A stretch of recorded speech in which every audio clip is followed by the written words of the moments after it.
ਸਤਿ ਸ਼੍ਰੀ ਅਕਾਲ ਜੀ। ਮੇਰਾ ਨਾਮ ਜਸਪ੍ਰੀਤ ਸਿੰਘ ਆ। ਅੱਜ ਦਾ ਟੌਪਿਕ ਆਪਾਂ ਲੈ ਕੇ ਆਏ ਹਾਂ ਸੈਲਫ ਅਵੇਅਰਨੈਸ ਕੀ ਆ ਅਤੇ ਕਿਉਂ ਜ਼ਰੂਰੀ ਆ। ਸੈਲਫ ਅਵੇਅਰਨੈਸ ਮਤਲਬ ਹੁੰਦਾ ਕਿ ਕਿਸੇ ਖੁਦ ਬਾਰੇ ਅਸੀਂ ਕਿੰਨਾ ਜਾਣਦੇ ਹਾਂ, ਜਾਂ ਅਵੇਅਰ ਹੁੰਦਾ ਚੁਕੰਨੇ ਰਹਿਣਾ, ਲਾਈਕ ਹਰ ਟਾਈਮ ਜਾਗੇ ਰਹਿਣਾ ਕਿ ਸਾਡੇ ਮਾਈਂਡ ਵਿੱਚ ਕਿਸ ਤਰ੍ਹਾਂ ਦੇ ਥੋਟਸ ਚੱਲਦੇ ਪਏ, ਕਿਸ ਤਰ੍ਹਾਂ ਦੀ ਫੀਲਿੰਗਸ ਚੱਲਦੇ ਪਈ, ਕਿਸ ਤਰ੍ਹਾਂ ਦੇ ਇਮੋਸ਼ਨਸ ਚੱਲਦੇ ਪਏ ਆ, ਕਿ ਸਾਨੂੰ ਇਸ ਬਾਰੇ ਪਤਾ ਹੋਣਾ ਚਾਹੀਦਾ। ਇਹਨੂੰ ਕਹਿੰਦੇ ਕਿ ਸੈਲਫ ਅਵੇਅਰਨੈਸ, ਕਿ ਅਸੀਂ ਖੁਦ ਬਾਰੇ ਹੀ ਜਾਗ ਚੁੱਕੇ ਹਾਂ, ਕਿ ਸਾਨੂੰ ਪਤਾ ਕਿ ਸਾਡੀ ਲਾਈਫ ਵਿੱਚ ਕੀ ਚੱਲ ਰਿਹਾ। ਜੋ ਅਸੀਂ ਅੰਦਰ ਜਿੱਦਾਂ ਜਾਗਦੇ ਹਾਂ ਇੱਦਾਂ ਹੀ ਅਸੀਂ ਬਾਹਰ ਜਾਗ ਜਾਂਦੇ। ਜਿੱਦਾਂ ਜੇ ਸਾਨੂੰ ਆਪਣੇ ਅੰਦਰ ਪਤਾ ਲੱਗ ਜਾਵੇ ਕਿ ਸਾਡੇ ਮਾਈਂਡ ਵਿੱਚ ਕੀ ਚੱਲ ਰਿਹਾ, ਤਾਂ ਜੇ ਅਸੀਂ ਉਹਨੂੰ ਸੰਭਾਲ ਸਕਦੇ ਹਾਂ ਤਾਂ ਅਸੀਂ ਬਾਹਰ ਵੀ ਲਾਈਫ ਨੂੰ ਈਜ਼ੀ ਕਰ ਸਕਦੇ ਹਾਂ। ਇੱਕ ਮਿੱਥ ਆ ਬਹੁਤ ਵੱਡੀ ਕਿ ਬਾਹਰ ਸਭ ਨੂੰ ਕੁਝ ਕੰਟਰੋਲ ਕਰੋ ਤਾਂ ਮਾਈਂਡ ਵੀ ਕੰਟਰੋਲ ਹੋ ਜਾਂਦਾ। ਇੱਦਾਂ ਕੁਛ ਨਹੀਂ ਹੁੰਦਾ ਕਿ ਜਦੋਂ ਆਪਾਂ ਮਾਈਂਡ ਕੰਟਰੋਲ ਕਰ ਲੈਂਦੇ, ਮਾਈਂਡ ਨੂੰ ਕੰਟਰੋਲ ਨਹੀਂ ਕੀਤਾ ਜਾ ਸਕਦਾ। ਪਹਿਲੀ ਗੱਲ, ਮਾਈਂਡ ਨੂੰ ਸਮਝਿਆ ਜਾ ਸਕਦਾ ਕਿ ਮਾਈਂਡ ਕੰਮ ਕਿੱਦਾਂ ਕਰਦਾ। ਜਦੋਂ ਆਪਾਂ ਉਹਨੂੰ ਸਮਝ ਲੈਂਦੇ ਹਾਂ ਫਿਰ ਕੰਟਰੋਲ ਕਰਨ ਦਾ ਕੋਈ ਫੈਕਟਰ ਨਹੀਂ ਰਹਿੰਦਾ। ਅਸੀਂ ਕੰਟਰੋਲ ਕਰ ਨਹੀਂ ਸਕਦੇ ਉਹਨੂੰ, ਕਿਉਂਕਿ ਇਹ ਨੇਚਰ ਦੀ ਚੀਜ਼ ਆ। ਸਿਰਫ ਓਨਲੀ ਨੇਚਰ ਕੈਨ ਕੰਟਰੋਲ, ਸਿਰਫ ਨੇਚਰ ਹੀ ਕੰਟਰੋਲ ਕਰ ਸਕਦੀ ਹੈ। ਇਹਨੂੰ ਅਸੀਂ ਸਮਝ ਸਕਦੇ ਹਾਂ ਕਿ ਕਿੱਦਾਂ ਕੰਮ ਕਰਦੀ ਹੈ।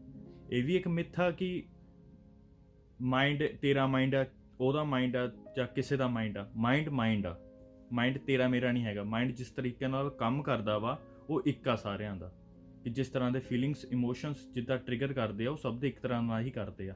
ਥੋਟਸ ਵੱਖਰੇ ਹੋ ਸਕਦੇ ਆ ਕਿਉਂਕਿ ਲੈਂਗੁਏਜ ਵੱਖਰੀ ਆ, ਕਿਉਂਕਿ ਥੋਟਸ ਕੰਮ ਲੈਂਗੁਏਜ ਨਾਲ ਹੀ ਕਰਦੇ ਆ। ਥੋਟਸ ਬਾਰੇ ਵੀ ਅਸੀਂ ਜਾਣਾਂਗੇ ਅਗਲੇ ਕੁਝ ਸੈਸ਼ਨ 'ਚ, ਪਰ ਮੈਂ ਇਹਨੂੰ ਸਰਫੇਸ ਲੈਵਲ 'ਤੇ ਰੱਖੂੰਗਾ ਤਾਂ ਕਿ ਸਮਝਣਾ ਈਜ਼ੀ ਹੋ ਜਾਏ।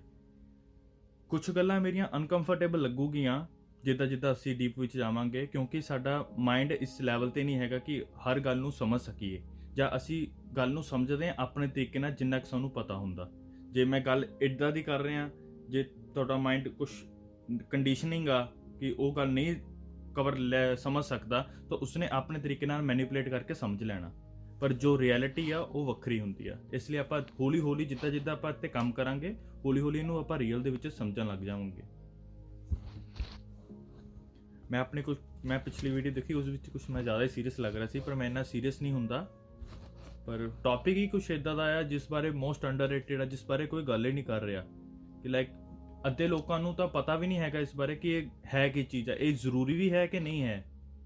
ਤੇ ਕੁਛ ਲੋਕ ਜਿਹੜੀ ਹੁਣ ਦੀ ਜਨਰੇਸ਼ਨ ਆ, ਲਾਈਕ ਮੇਰੇ ਵਰਗੀ ਆ, ਲਾਈਕ ਮੈਂ ਤੇ 24 ਸਾਲ ਦਾ, ਮੇਰੀ ਜਨਰੇਸ਼ਨ ਆ, ਕਿ ਜੇ ਮੈਂ ਆਪਣੇ ਕਿਸੇ ਨੂੰ ਵੀ ਪੁੱਛਾਂ ਇਸ ਬਾਰੇ ਤਾਂ ਕੋਈ ਵੀ ਇਸ ਲਈ ਸੀਰੀਅਸ ਨਹੀਂ ਹੈਗਾ, ਕਿਉਂਕਿ ਉਹਨਾਂ ਨੂੰ ਲੱਗਦਾ ਵਾ ਕਿ ਇਹ ਲਾਈਕ ਸਾਨੂੰ ਸਭ ਪਤਾ ਆ।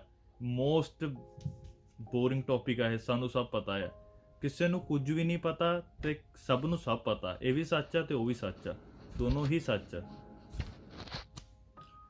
ਇਹਨਾਂ ਸੈਸ਼ਨ ਵਿੱਚ ਆਪਾਂ ਸਿਰਫ ਸੈਲਫ ਦੀ ਗੱਲ ਕਰਾਂਗੇ, ਜੋ ਅਸੀਂ ਖੁਦ ਹੈਗੇ ਆ, ਜਾਂ ਆਪਣਾ ਮਾਈਂਡ ਕਿੱਦਾਂ ਕੰਮ ਕਰਦਾ, ਥੋਟਸ ਕੀ ਆ, ਇਮੋਸ਼ਨਸ ਕੀ ਆ, ਫੀਲਿੰਗਸ ਕਿੱਦਾਂ ਟ੍ਰਿਗਰ ਹੁੰਦੀਆਂ ਵਾ, ਆਪਾਂ ਸਿਰਫ ਉਸ ਦੀ ਗੱਲ ਕਰਾਂਗੇ। ਇਸ ਵਿੱਚ ਮੈਂ ਕੋਈ ਮਨੀ ਮਾਈਂਡਡ ਜਾਂ ਬਿਜ਼ਨਸ ਦੀ ਕੋਈ ਗੱਲ ਨਹੀਂ ਕਰਦਾ, ਕਿਉਂਕਿ ਅਸੀਂ ਸਾਰੇ ਹੀ ਇੱਕ ਲੈਵਲ 'ਤੇ ਆ। ਅਸੀਂ ਸਾਰੇ ਲੈਵਲ ਤੋਂ ਉੱਠਣਾ ਚਾਹੁੰਦੇ, ਜੋ ਕਿ ਬਹੁਤ ਜ਼ਰੂਰੀ ਆ। ਪਰ ਜੋ ਮੈਂਟਲੀ ਹੈਲਪ ਆ ਜਾਂ ਸੈਲਫ ਅਵੇਅਰਨੈਸ ਆ, ਇਹ ਸਾਨੂੰ ਹੈਲਪ ਕਰ ਸਕਦੀ ਆ ਆਪਣੇ ਗੋਲ ਤੱਕ ਪਹੁੰਚਣ ਵਾਸਤੇ। ਜ਼ਰੂਰੀ ਨਹੀਂ ਹੈਗਾ ਕਿ ਪੈਸਾ ਕਮਾਉਣਾ ਤੇ ਸਟਰਗਲ ਕਰਨਾ ਜਾਂ ਦੁਖੀ ਹੋਣਾ ਜਾਂ ਪਰੇਸ਼ਾਨ ਰੋ ਕੇ ਹੀ ਪੈਸਾ ਕਮਾਇਆ ਜਾ ਸਕਦਾ। ਤੁਸੀਂ ਈਜ਼ੀਲੀ ਪੈਸਾ ਵੀ ਕਮਾ ਸਕਦੇ ਆ।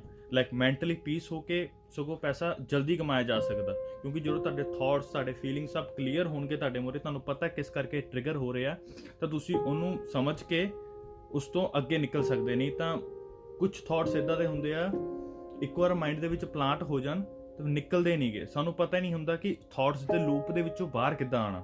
ਇੱਕ ਵਾਰ ਜਿਸ ਤਰ੍ਹਾਂ ਦੇ ਥੋਟਸ ਚੱਲਣ ਲੱਗ ਪੈਂਦੇ, ਮੋਸਟਲੀ ਲੋਕਾਂ ਨਾਲ ਇੱਦਾਂ ਹੀ ਹੁੰਦਾ, ਕਿਉਂਕਿ ਥੋਟਸ ਇੱਦਾਂ ਹੀ ਕੰਮ ਕਰਦੇ ਆ। ਰੈਪੀਟੇਟਿਵ ਥੋਟਸ ਹੁੰਦੇ ਆ, ਇੱਕੋ ਥੋਟਸ ਬਾਰ-ਬਾਰ ਚੱਲਦੇ ਰਹਿੰਦੇ ਆ, ਤੇ ਸਾਨੂੰ ਪਤਾ ਨਹੀਂ ਹੁੰਦਾ ਕਿ ਇਹਨਾਂ ਥੋਟਸ 'ਚੋਂ ਬਾਹਰ ਕਿੱਦਾਂ ਨਿਕਲਣਾ।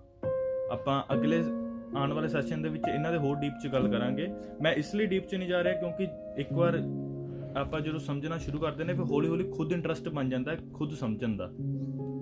ਜਦੋਂ ਤੁਸੀਂ ਖੁਦ ਸਮਝੋਗੇ ਤਾਂ ਜ਼ਿਆਦਾ ਈਜ਼ੀਲੀ ਸਮਝ ਪਾਓਗੇ। ਮੈਂ ਸਿਰਫ ਕੋਸ਼ਿਸ਼ ਕਰ ਰਿਹਾ ਕਿ ਇੱਕ ਅੰਦਰੋਂ ਥਾਟਸ ਪਲਾਂਟ ਹੋ ਜਾਵੇ ਕਿ ਹਾਂ ਵੀ ਇਸ ਟੌਪਿਕ ਬਾਰੇ ਵੀ ਗੱਲ ਹੋਣੀ ਜ਼ਰੂਰੀ ਹੈ, ਇਸ ਬਾਰੇ ਵੀ ਲੋਕਾਂ ਨੂੰ ਪਤਾ ਚੱਲਣਾ ਚਾਹੀਦਾ। ਮੈਂ ਸਿਰਫ ਅਵੇਅਰ ਦਾ ਕੰਮ ਕਰ ਸਕਦਾ, ਕਿ ਮੈਂ ਅਵੇਅਰ ਕਰ ਸਕਦਾ ਹਾਂ ਵੀ ਸੈਲਫ ਅਵੇਅਰਨੈਸ ਵੀ ਬਹੁਤ ਜ਼ਰੂਰੀ ਹੈ, ਕਿ ਖੁਦ ਬਾਰੇ ਪਤਾ ਹੋਣਾ ਵੀ ਬਹੁਤ ਜ਼ਰੂਰੀ ਆ।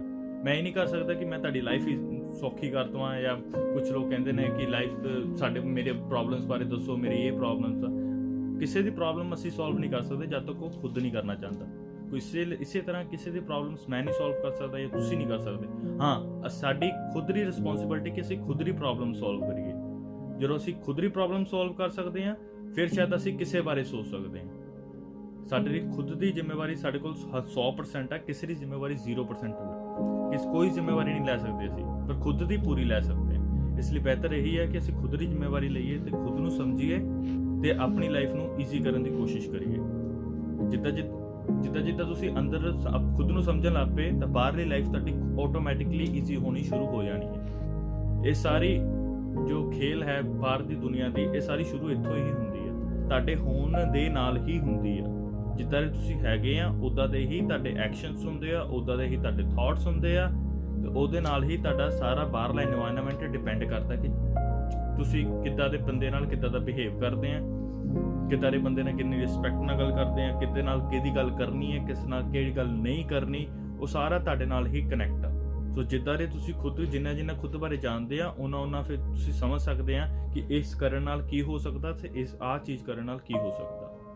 ਮੈਂ ਕੋਸ਼ਿਸ਼ ਕਰਦਾ ਕਿ ਜਿੰਨਾ ਈਜ਼ੀ ਰੱਖ ਸਕਾਂ, ਲੈਂਗੁਏਜ ਨੂੰ ਈਜ਼ੀ ਰੱਖਾਂ, ਤਾਂ ਕਿ ਜਿੱਦਾਂ ਮੈਂ ਸਮਝਦਾ ਉੱਦਾਂ ਮੈਂ ਤੁਹਾਨੂੰ ਸਮਝਾ ਸਕਾਂ। Thank you so much for listening.